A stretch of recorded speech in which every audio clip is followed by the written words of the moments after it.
Good morning, Philippines. Mayo buntag. Um, Today I want to talk to you about saving face and what that means and how you'll likely come across it in the Philippines and some of the other nations around here. Um, when you go to the store and you ask for something of a clerk there, do you have any, well, let's say condoms, okay? If it's a Catholic country, they may be very shy and they may just dispatch it with out of stock, sir, not available, and try to move on. It's usually a sign that they really feel uncomfortable with the conversation and don't want to know where it's going and they'll want to bail on you. So rather than deal with the issue, they'll avoid it. I just was over at Gaisano Country Mall and was looking for 9-volt batteries. And I asked the guy in the hardware department if there's any down the grocery store. Oh, no, sir. There were. I went to the grocery store. I found some. So the staff may not necessarily know what is there, or they may not want to talk about it. And rather than lose face or say they don't know, they'll just say out of stock. And that's a sad commentary in terms of being able to converse with the locals, because rather than just saying, I don't know, that's kind of a big taboo. I mean, amongst us guys normally anyway, you're driving around with a wife and she says, why don't you stop and ask for directions? No way. We're not going to admit that. Well, a Filipino guy's no different. You come up and ask him for directions, he'll point down the road and tell you to turn somewhere, and he doesn't have a clue where you're going. But rather than admit he doesn't know, he won't tell you. So that's one instance of saving face. The other thing is to expose the lie or the dishonesty. This will send them into a tailspin. With women, you'll get tempo, which is basically non-conversing. They don't want to admit they're wrong. They want to save face. They don't want it carried on, so they'll just fall silent and try to make you feel guilty for asking the question. So that's the thing about saving face. It's basically pride, and well, you could say it's coupled with arrogance, that they think they know better, but really, to be more charitable, it's a feeling of insecurity. So when it comes across, you just sort of nod your head. I had a racist Chinese father-in-law in Vancouver who made a point to drag me out to a buddy of his who happened to list the sale of his property, and he sat there for over an hour describing all the vices of my race, that we went into China and got them all addicted to opium and all the mistreatments of the Chinese, from head tax and all that stuff. They gave me the whole history, and I knew half of it already, but last time I checked, I wasn't there. I mean, at the time, I haven't owned any slaves, nor have I denied any Chinese people from entering the country. Why do they need to burden that with me? Well, it's all part of, again, them building up their, feeding their ego and trying to issue them some level of self-importance. And this is probably the biggest hazard that China is facing right now, is their own level of self-importance and arrogance. If you know your history with China, you know they don't venture much out of China. They may push on their borders, but you're not going to see a Chinese invasion of Brazil anytime soon. They may eventually go for Taiwan, although I doubt that too. But so they're set for a downfall if they think that they can win any kind of war based on face, because it's a whole different ballgame. So the other thing, don't forget when you're dealing with the Filipino, yeah, they average around 5'4". The guys, and 5'2" for the girls. Or, I think it's 4'11" or something ridiculous like that. They're very small. And if you're walking as a North American, they're physically intimidated. If you're over 6 feet, you're a giant to them. And they're scared of the physical damage you could do to them. So, like the old story about the 3 bulls, they were told a new bull was arriving one day, and this great big van showed up, and the 3 bulls said, "They're not getting any of my cows, they're all mine." And yeah, they all agreed on that.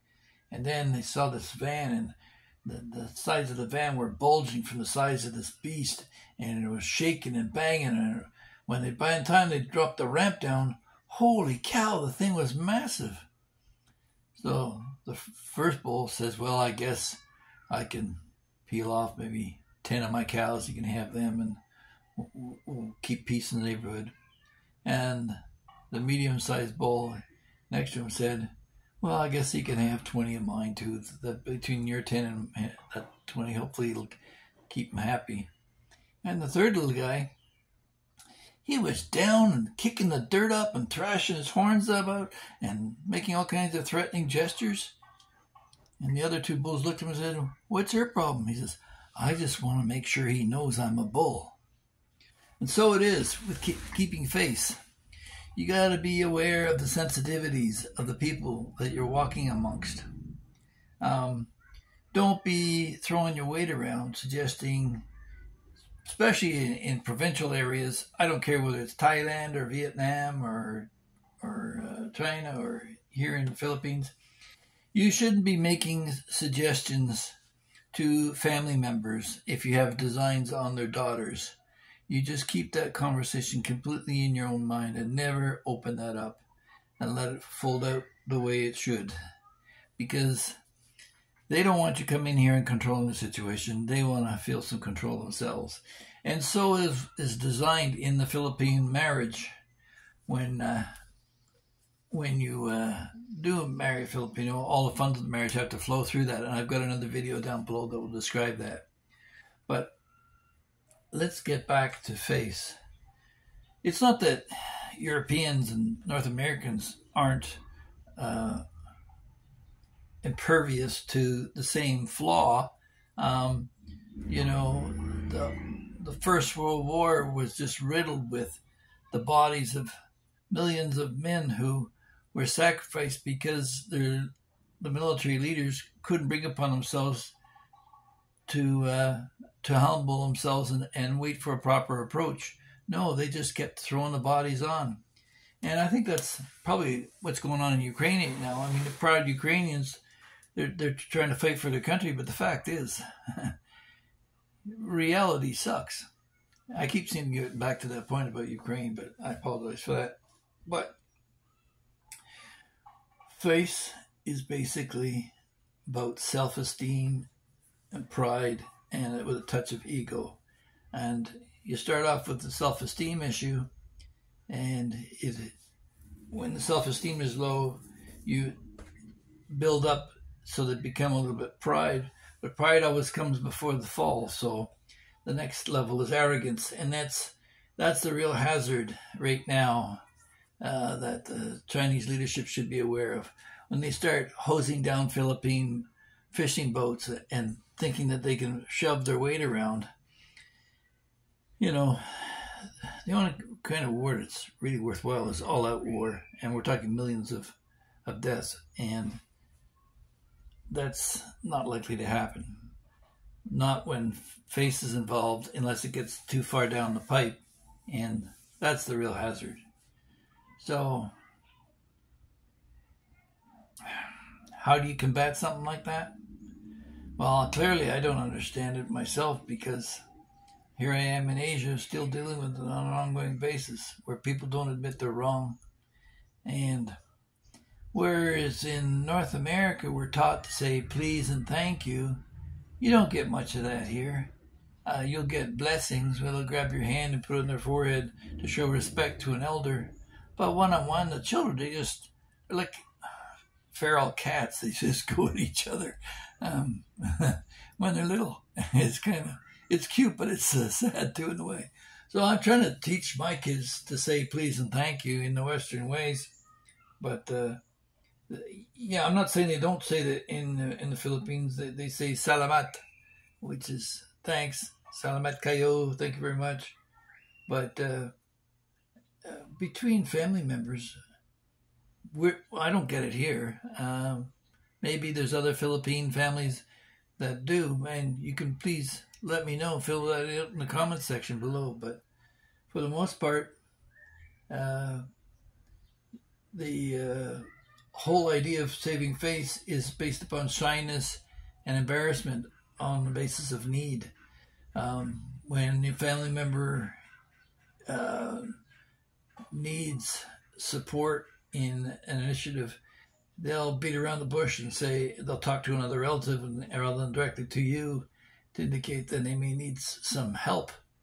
And you'll hear about it in an offshoot way where you think you're lending money for one relative, but you're really lending it to another. So, yeah, face is very interesting in the Philippines. It could probably be its own psychology course in university, because it definitely has huge social implications in dealing with how people act. Because the flip side of that too is that people just disappear. There's family feuds that go on for generations. We were just talking this morning about a governor down in Negros that was killed a year or two ago, and there are two political families that have this long ongoing battle. I can't discuss the politics of it because I'm a guest in their country, but that's just the reality of the situation on the ground. So, yeah, people do disappear, and it's usually because they've ticked somebody off and have allowed them to callously lose face. So I would say you should be generally, doesn't matter where you are in the world, always be aware of the sensibilities of others in another country, which brings me to my incident in India back in 1971, where I just walked in at the end of the Bangladesh war. There's still 1 million refugees in Howrah at the time, in Calcutta, and just chatting with some people in the government quarter. Actually, no, we were in the village beside the government quarter, and midway through the conversation, I was interrupted and told to move it inside the government quarter. And I was wondering why. We're having a good conversation. Just do it. Because they wanted the protection of the government quarter as opposed to being out there in the village where somebody could come along and stab me. But government quarter or not, the next morning, got a knock on the door, and when I opened it, there were 3 of the biggest Sikhs I'd ever seen in my life. And they looked magnificent. Full military regalia. The turbans were just so tight and clean, and their beards all immaculate. And handsome guys, all 3. They stood there in the door, and the middle guy leaned in and he said, "You are a guest in our country. Keep your mouth shut." And he pulled his sabre out halfway, and then he threw it back in the scabbard, and they all turned around like military style and marched away. And yeah, that had me shaking for a bit, and I realized, I got a little bit too political in my conversations with the locals on arguing that maybe China had an advantage, being that it was a communist dictatorship and they could do whatever they want, whereas in India they'd always have to be arguing in a democracy, one faction against the other, and it's going to slow things down. And I was right. I mean, India didn't develop as fast as China did, despite its connections with the West long before China. But who knows? Times and attitudes change. It's supposedly the world's largest democracy, but really, the word democracy is thrown around all over the place. Socrates said it was, he died because he argued against it, but In a democracy, you're supposed to have the freedom of speech. But in Asia, you got to be aware of the face factor. You may shoot your mouth off, but you may disappear as well. So I just wanted to caution all you travelers out there to be silent and have someone think you're an idiot than to open your mouth and remove all doubt. And so I'd say if you're traveling and you're in a new culture, observe, use your ears and not your mouth. And with that, we'll call this a wrap, and maybe we'll talk to you in the next one. If you enjoyed all this, we try to provide something a little bit new and different in the Asia, Pacific, and Philippines lives of the Filipinos. So if you enjoyed this, don't forget to give us a like and share with your friends. All right, take care. Bye-bye.